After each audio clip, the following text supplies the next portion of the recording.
L'information de 23h sur RTI1. Madame, monsieur, bonsoir. Les titres sommaires de ce journal. L'amitié parlementaire Côte d'Ivoire-Arabie Saoudite exprimée ce mardi au cours d'une rencontre entre le président ivoirien de l'Assemblée nationale et l'ambassadeur d'Arabie Saoudite en Côte d'Ivoire. Le président Adama Bictogo est l'invité du Parlement saoudien. L'histoire de l'indépendance de la Côte d'Ivoire, c'est aussi celle des forces armées ivoiriennes qui, depuis 62 ans, ont supposé les marques de l'autonomie de la Côte d'Ivoire en prenant dès le 27 juillet 1960 la relève des unités de l'armée française. Cette histoire est retracée pour vous et c'est à suivre dans ce journal. Et la présidente de la Chambre des représentants des États-Unis, Nancy Pelosi, entame ce mardi une visite à Taïwan, une visite qui provoque la colère de la Chine, dont plus de 20 avions militaires chinois sont entrés ce soir dans la zone d'identification de défense aérienne taïwanaise. Bienvenue dans ce 23h. Ouvrons ce journal avec l'actualité parlementaire. Le président de l'Assemblée nationale recevait ce mardi l'ambassadeur du Royaume d'Arabie Saoudite en Côte d'Ivoire. Les deux personnalités ont parlé de diplomatie parlementaire et comme acte de rapprochement des deux hémicycles, une invitation faite au président Adama Bictogo. On le suit avec Moussa Konaté. La Côte d'Ivoire et l'Arabie Saoudite entretiennent de bons rapports de coopération. Une coopération que les deux États souhaitent voir renforcée au niveau de leur Parlement. Le sujet est au cœur de cette rencontre entre Abdullah bin Ahmad, ambassadeur du Royaume d'Arabie Saoudite en Côte d'Ivoire, et Adama Bictogo, le président de l'Assemblée nationale.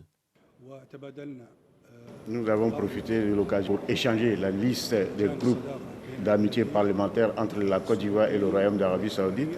Nous souhaitons renforcer les relations parlementaires entre le Conseil consultatif du Royaume d'Arabie Saoudite qui est Al-Shura et le Parlement de la République de Côte d'Ivoire. Le rapprochement entre les institutions parlementaires des deux pays, une initiative qui s'inscrit dans le cadre de la diplomatie parlementaire prônée par le président Adama Bictogo. Cette visite s'inscrit dans le prolongement de l'excellence des relations entre le président Alassane Ouattara et le roi d'Arabie Saoudite. Je crois que la diplomatie parlementaire viendra être un plus de l'excellence de la diplomatie existante déjà entre le roi de l'Arabie Saoudite et le président son Excellence Alassane Ouattara. L'ambassadeur d'Arabie Saoudite a invité le président de l'Assemblée nationale à effectuer une visite de travail et d'amitié dans son pays. Une invitation à laquelle Adama Bictogo a répondu favorablement. Une séance d'information au Sénat à Yamoussoukro animée par Léon Désiré Zalo, conseiller au Conseil d'État et en sa qualité d'expert du domaine du foncier rural en Côte d'Ivoire. Il a répondu aux préoccupations des sénateurs pour ce qui est de l'état des lieux et perspectives de la mise en œuvre de la loi sur le foncier rural, les règles et principes de ce domaine, la procédure de délivrance des titres de propriété foncière rurale. Suivons le résumé de la séance avec Kader Sogodogo. La loi sur le foncier rural. Le numéro 98-750 du 23 décembre 1998. 29 articles répartis en 6 chapitres. Malgré l'existence d'un contenu juridique, les conflits sont légion. La Chambre haute du Parlement, le Sénat, veut crever l'abcès. Léon Désiré Zalo, magistrat, conseiller au Conseil d'État, est face aux sénateurs qui veulent en savoir davantage. Exposé. Questions. Réponse. Désiré Zalo apporte des éclaircies. Il y a un certain nombre de malentendus qui vont être levés. Et c'est seulement que ces malentendus vont être levés que les populations vont adhérer à cette loi. Et les populations doivent adhérer. Parce que cette loi leur apporte quoi? Cette loi restitue à leurs biens, régis par les droits coutumiers, leur vraie valeur. C'est-à-dire la terre rurale sera dorénavant un bien qui constitue une richesse. La loi de 1989 sur le foncier rural doit pouvoir régler les conflits existants. Pour la vulgariser, déjà, il faut la connaître. Et organiser des campagnes d'information et de sensibilisation sur tout le territoire national, au niveau des régions, au niveau des départements, au niveau des sous-préfectures, au niveau des villages et même au niveau des campements. Même si le campement n'est pas une entité légale reconnue par l'administration du territoire, mais les populations qui vivent dans les campements doivent également être informées du réel contenu de la loi relative au domaine foncier rural. Foncier rural, foncier urbain. Le colloque à venir, à l'initiative du président du Sénat, Jeannot Ahoussou-Kouadio, sera certainement une contribution pour un climat social apaisé. Le directeur de l'Agence française de développement achève sa mission en Côte d'Ivoire après 4 années passées à accompagner le gouvernement ivoirien dans ses actions contre la pauvreté et le développement durable avec plus de 2000 milliards de francs CFA débloqués, cela au nom de la coopération entre la Côte d'Ivoire et la France. Emmanuel Desboises a eu droit à la reconnaissance de l'État ivoirien qui l'a élevé au grade d'officier dans l'ordre national du mérite ivoirien. Le point de Lanciné Bakayoko. Durant les 4 dernières années, la santé, l'agriculture, l'hydraulique, l'assainissement, les infrastructures routières, l'énergie, la sécurité et les appuis budgétaires auront été les principaux leviers qui ont bénéficié de l'engagement de l'Agence française de développement en Côte d'Ivoire. Ces engagements, aussi bien au niveau des prêts souverains que du contrat de désendettement et de développement, s'élèvent à 2902 milliards de francs CFA. Et M. Desboises y a contribué substantiellement, particulièrement les prêts souverains et le 3e C2D à hauteur respectivement de 1000 milliards de francs CFA et de 751 milliards de francs CFA, soit 60% des concours de son institution en seulement 4 ans. Nous l'avons vu s'investissant pleinement à la recherche des solutions optimales et de compromis dans les discussions tout en veillant au respect des règles et procédures de son institution. Malgré ce départ inhérent à la mobilité et à la rotation qui rythme le parcours des expatriés dans les institutions, le dynamisme de la coopération construite sera maintenu et renforcé à la hauteur de la qualité des relations bilatérales entre la France et la Côte d'Ivoire. En 4 ans, c'est pas moins de 246 missions de l'AFD. Alors ça paraît comme ça un chiffre, et en plus on a eu le Covid entre les deux qui est un petit peu contraint pendant une période. Et quand on pense que chacune de ces missions a été reçue par le directeur de cabinet du Premier ministre, par l'ensemble des ministres, de ses collaborateurs, donc ça montre surtout la richesse de cette relation et de ce partenariat. L'éducation, formation, emploi, le développement rural et urbain, la biodiversité, les technologies propres, la justice, les droits de l'homme, l'industrie culturelle et créative sont les autres axes majeurs de la coopération financière avec l'Agence française de développement. Voilà, et la Côte d'Ivoire qui entretient des rapports de coopération avec la France, signe d'une république autonome et indépendante. Le pays se prépare d'ailleurs à célébrer les 62 ans de la proclamation de son indépendance.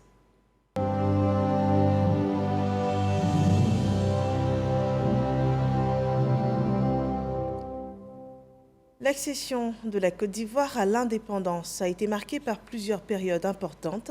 Depuis 1960, le pays a su faire imposer ses pionniers aussi politiques que militaires, autant sur le plan politique donc et militaire. Et à ce propos, je vous propose de revenir sur l'histoire de l'armée ivoirienne et la retracer ce soir par Abou Sanoko.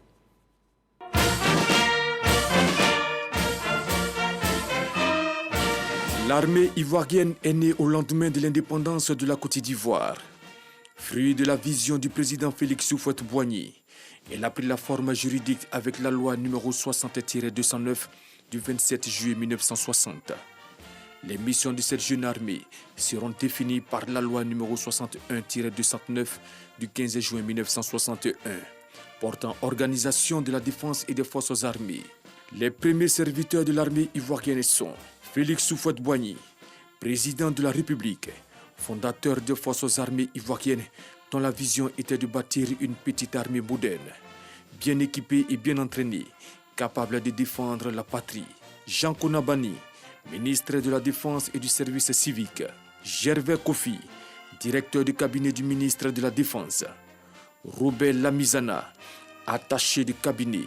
Et plus tard, dès 1963, Mbayabli Kouadio, ministre des Forces armées et du Service civique, Le chef suprême des armées venait ainsi d'entériner l'organisation de l'armée ivoirienne avant de procéder à la signature des premières nominations. Le capitaine Ouattara Paul Touma Dakin est promu chef de bataillon, chef d'état-major des forces armées nationales du Côte d'Ivoire FANSI, la gendarmerie nationale. Au cours d'une cérémonie officielle, 1800 hommes et du matériel ont été également transférés dans les pelotons mobiles de la gendarmerie nationale. La gendarmerie a ainsi sa compétence nationale. De plus, la Côte d'Ivoire, avec ses 500 km de côte et son réseau de lagunes, se devait de posséder une marine nationale. Sous les ordres du lieutenant de vaisseau Durand, les marins ivoiriens sont installés provisoirement dans des baraques au quai des Bananiers. L'armée de l'air, la date du 30 septembre 1961 est choisie pour la cérémonie de transfert qui a lieu à Port-Boué. Sont transférés à l'escadrille ivoirienne le personnel et le matériel prélevés sur l'unité aérienne française stationnée à Bouaké en Côte d'Ivoire. Son Excellence Léon Brasseur, ambassadeur de France en Côte d'Ivoire, qui remet à Jean Konabani, ministre de la Défense nationale et du service civique, 3 avions, un Dakota et 2 broussards. Un hélicoptère C4 viendra s'ajouter aux autres aéronefs ainsi que 2 Alouettes 2 en 1964. À l'origine stationnée à Abidjan au Camp Mangin, l'armée ivoirienne, au cours de la première année, s'implante progressivement sur toute l'étendue du pays. D'Abidjan à Korogo, de Bondoukou à Man, dans les villes et villages les plus éloignés de la capitale, les habitants virent les soldats, les premiers recrues de l'armée ivoirienne installer leurs tentes. Depuis 2011, la modernisation des forces armées de Côte d'Ivoire est en marche. Les moyens de combat, terre, air, mer et de toutes les unités s'accroissent, ainsi que ceux des conditions de vie des hommes.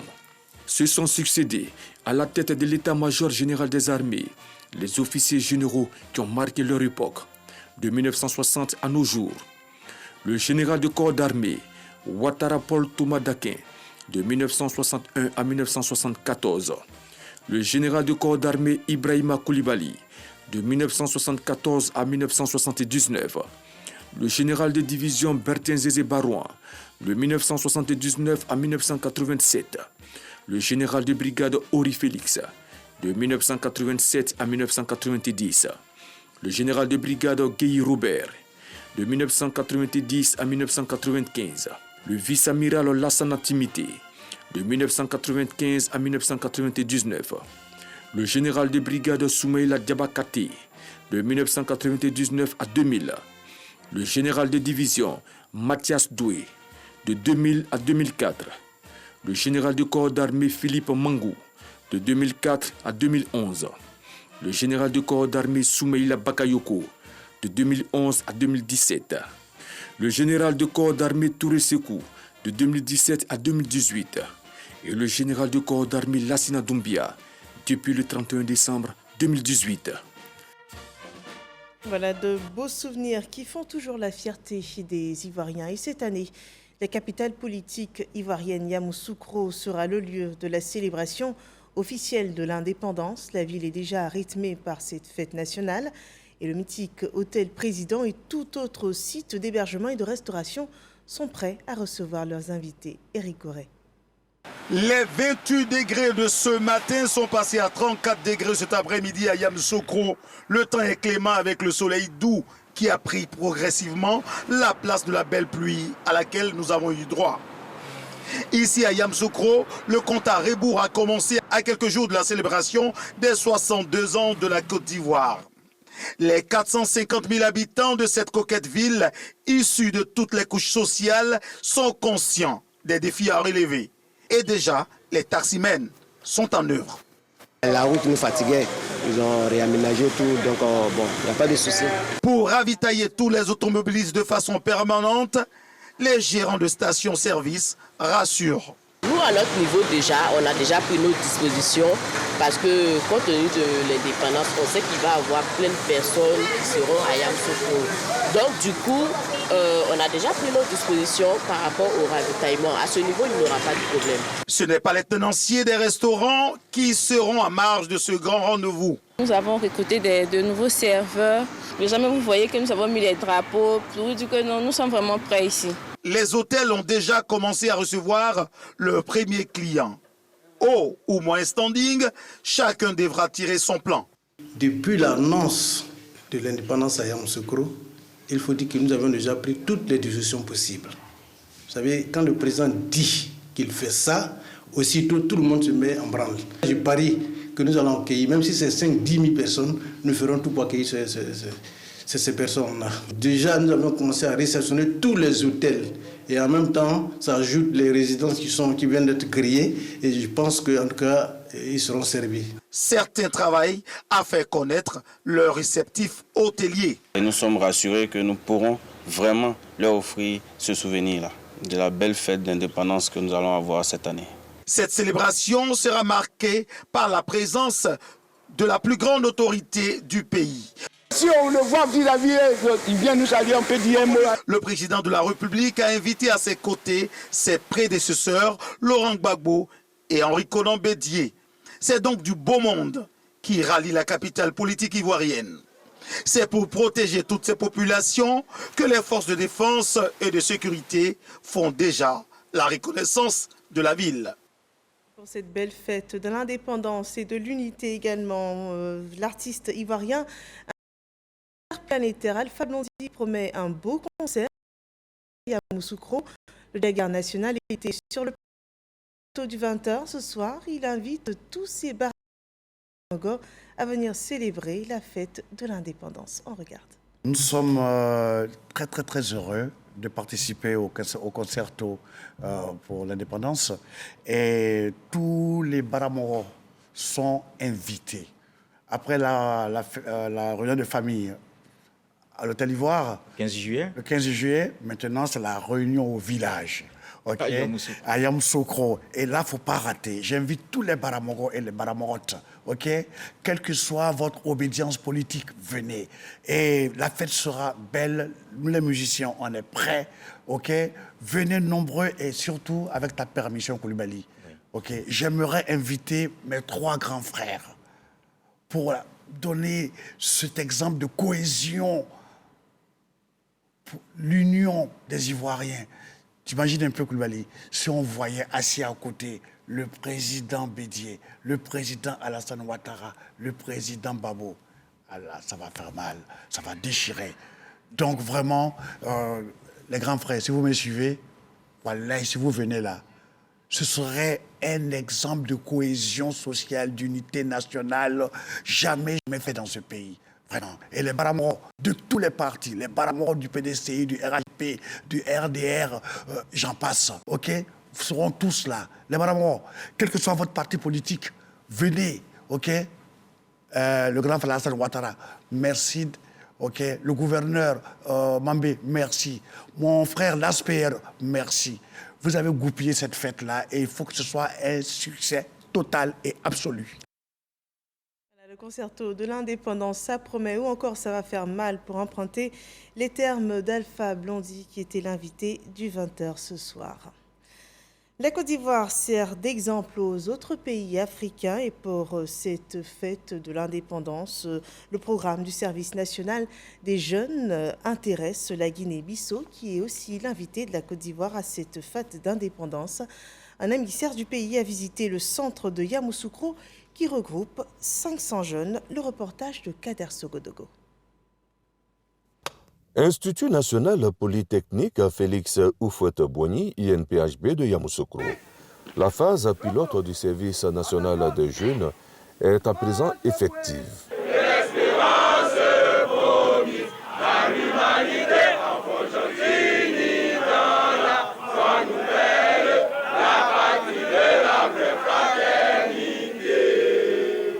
À peine lancé, le modèle ivoirien suscite déjà des convoitises. La Guinée-Bissau est venue s'imprégner de ce modèle de prise en main de sa jeunesse à travers le civisme et le respect de certaines valeurs. Son ministre de la Culture, de la Jeunesse et du Sport, Augusto Gomez, est accueilli par Moussa Kader Diaby, directeur général de l'INPHB, et par des responsables du service national des jeunes. Échange avec les jeunes, découverte du contenu de la formation et présentation de l'INPHB. La Guinée-Bissau dit avoir frappé à la bonne porte. Je suis en train de faire des visites aux instituts partenaires du ministère de la Jeunesse pour prendre des expériences de la Côte d'Ivoire pour essayer de les répliquer en Guinée-Bissau pour améliorer les conditions des jeunes Bissau-Guinéens. Yamoussoukro habite le 7 août 2022 les festivités liées à la célébration de l'an 62 de l'anniversaire de l'indépendance de la Côte d'Ivoire. La Guinée-Bissau annonce sa participation effective.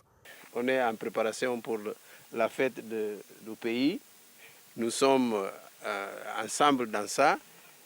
Mon président, son Excellence Oumaro Sissoko Embalo, président en exercice de la CEDEAO, il sera là en tant qu'invité d'honneur pour participer à cet événement très important de notre pays, la Côte d'Ivoire, mais de tous les pays de la CEDEAO. Les jeunes du service national ont gratifié l'ordre du jour d'un défilé. C'est juste un aperçu du spectacle qu'ils offriront le 7 août 2022 à la place Jean-Paul II en présence du président de la République Alassane Ouattara et de ses invités.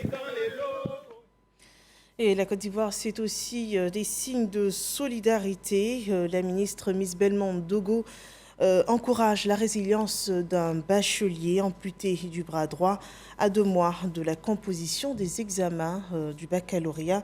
Le point avec Frédéric Oulaï et Didier Nguessin. Âgé de 17 ans, Mustapha vient de réussir son baccalauréat session 2022 avec 294 points. Un examen obtenu au prix de grande douleur. En avril dernier, il est victime de fractures au bras droit lors des épreuves physiques. Vu la gravité de l'accident, Mustapha est amputé mais ne perd pas espoir d'achever l'année scolaire.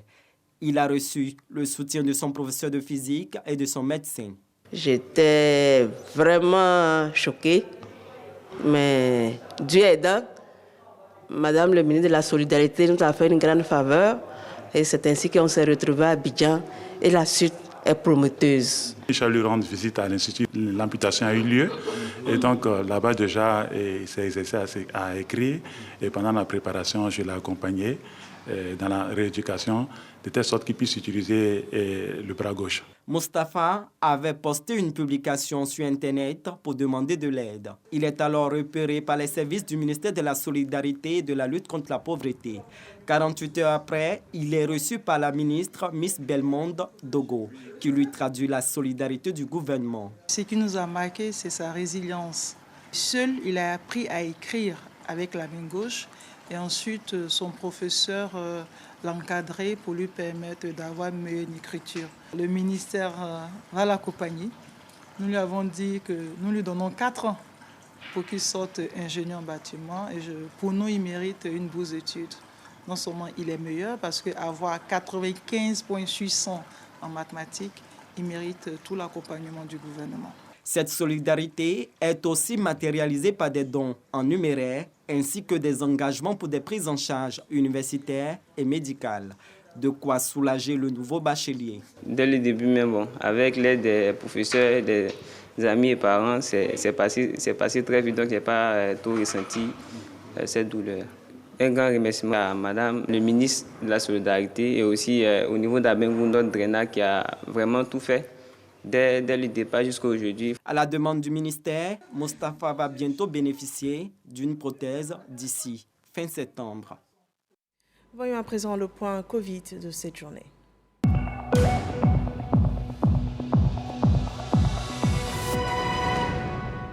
Ce mardi 2 août 2022, 76 nouveaux cas sont annoncés en Côte d'Ivoire, également 48 nouvelles guérisons. Aucun cas de décès n'est déclaré à ce jour. 95 cas restent encore actifs. Il faut faire encore attention. Le virus est encore présent. Et à cette date, sachez qu'au moins 17 403 784 doses de vaccins anti-Covid ont été administrées dans le pays. À San Pedro, le ministre des Eaux et Forêts, Laurent Tchagba, est allé visiter le lac de San Pedro. Il promet l'aménagement de ce lac. On voit les différents enjeux de cet aménagement avec Sam Kona.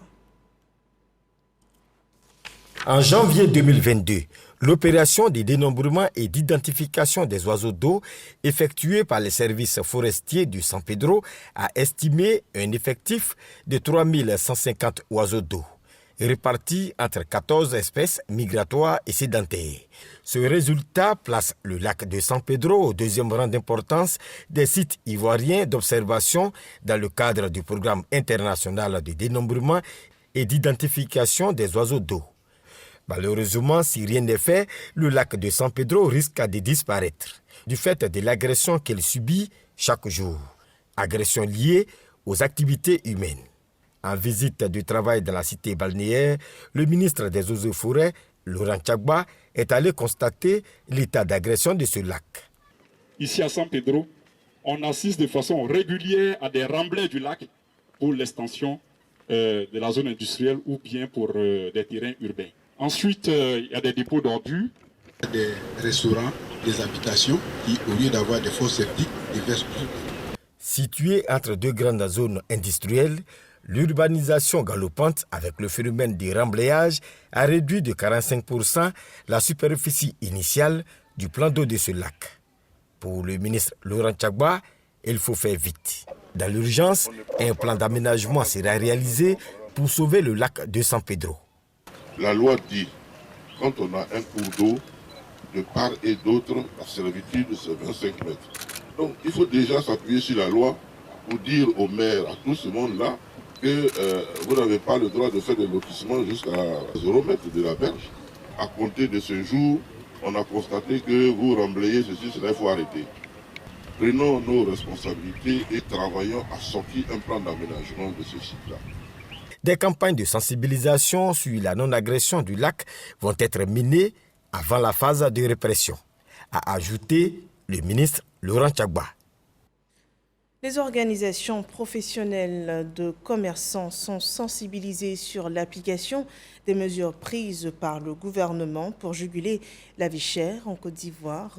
Elles ont été rencontrées par le Conseil national de lutte contre la vie chère. Michel Mambo. 3 heures d'échange à bâton rompu. Principal sujet évoqué, la lutte contre la cherté de la vie. Pour faire face à la hausse des prix constatée ces derniers mois sur certains produits de grande consommation, le gouvernement ivoirien a pris des mesures. Plafonnement des prix, affichage systématique, subvention des boulangers, entre autres. Des mesures censées soulager les ménages ivoiriens. Mais constat sur le terrain, certains commerçants ne l'entendent pas de cette oreille. La Direction générale du commerce de l'intérieur et le CNLVC, Conseil national de lutte contre la vie chère, une énième fois, on appelle au civisme et au sens de la responsabilité des acteurs du secteur. Il est inadmissible que ces mesures ne soient pas ressenties par les populations parce que certains maillons de la chaîne ne respectent pas les règles, n'appliquent pas les prix plafonnés. Le ministre du Commerce, de l'Industrie et de la Promotion des PME, M. Souleymane Derassouba, a souhaité que nous rencontrions les organisations et leur rappeler qu'ils ont l'obligation de les appliquer. L'administration du commerce est d'une démarche tolérance zéro en ce qui concerne les non-respect des mesures de plafonnement des prix et d'affichage des prix. Engagement pris, les responsables des organisations professionnelles de commerçants veulent bien compter sur le soutien du gouvernement. Nous partons en retour expliquer à nos commerçants et aux opérateurs économiques. Et moi, mes préoccupations, c'est de revoir les grossistes et les usiniers, de revoir les prix. Nous faisons la couture vivrière, nous plantons, nous vendons, nous achetons. Donc on a besoin du matériel. La lutte contre l'anarchie dans le secteur du commerce est également engagée. Une carte d'identité du commerçant est en vue. Dans l'actualité internationale, la présidente de la Chambre des représentants des États-Unis, Nancy Pelosi, entame ce mardi une visite à Taïwan. Une visite qui provoque la colère de la Chine, dont plus de 20 avions militaires sont entrés dans la zone d'identification de défense aérienne taïwanaise. La venue de la présidente de la Chambre des représentants américaine est vivement condamnée par Pékin qui considère Taïwan comme l'une de ses provinces encore non réunifiées au reste du territoire chinois. Voilà qui met un terme à ce journal. Merci de nous avoir suivis.